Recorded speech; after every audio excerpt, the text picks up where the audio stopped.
عزیزانو ستاسو دا مجلس دا یو عام مجلس نه دی دینه وړاندې به تاسو ډیر مجلسونه کړي وي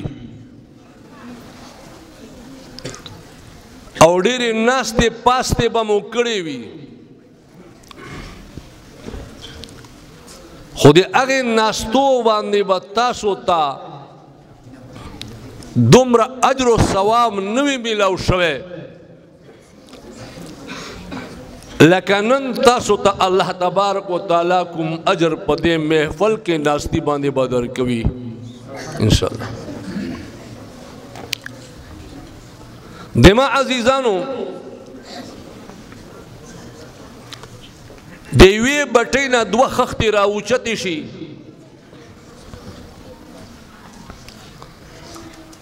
او دا خښتو لګونکی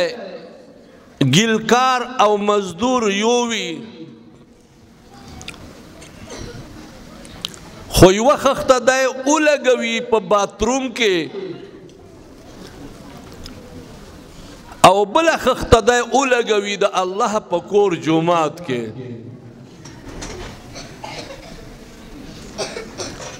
د دې خښتو په فرق باندې تاسو پوهیږئ که نه پوهیږئ د باتروم وال کوم ټایل لګېدلی دی کومه خښته لګېدلی ده هغې ته چې تاسو ور داخلیږئ نو سپلیو بغیره داخلېدل ځان دپاره د پلیتوالي سبب بولئ خو جماعت که تاسو داخلېږئ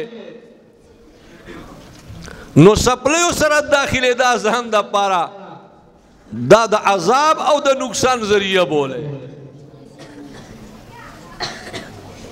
باتروم ته چې تاسو ور داخلېږئ هغه خښته ده چې د کومې بټۍ نه د جومات والا خښته راغلی ده سپلیو سره د ادب وینئ خو جومات کې چې لګېدلی ده هغه بټۍ والا خښته سپلیو سره بې ادبي ګڼئ ولې ځکه چې د یوې خښتې نسبت دا ګنده مجلس سره راغی ګنده ځای سره راغی شیطان سره تعلق دی د شیطان اوسېدا ول ځای هغه باتروم دی هغې سره تعلق راغلی دی دې په بنا باندې د ما عزیزانو هغه سپلی په پښو کوي هله ور داخلېږي اعوذ بالله هم وایې یا اللهم انی اعوذ بک من الخبث والخبائث هم وایې هله ور داخلېږي او جومات ته چې ور داخلېږي بیا درود هم وایې اللهم افتح لي ابواب رحمتک دا هم وایې ولې د دې نسبت الله سره راغلی دی نو ستاسو مخکینو مجلسونو هغه به عوامي جرګې وي عوامو سره ګپ شپ وي هسې ناستی به وي او نن ستاسو ناستي نسبت الله کلام سره راغلی دی د الله تبارک وتعالی کتاب سره راغلی دی قرآن مجید فرقان حمید سره مو نسبت راغلی دی د دې نسبت په بنا باندې ستاسو دا ناسته الله خواته د عامو ناستو په شانته نه ده بلکې دا ډېره اوچته ده په دې الحمدلله ووایئ ما خیاله خفه یې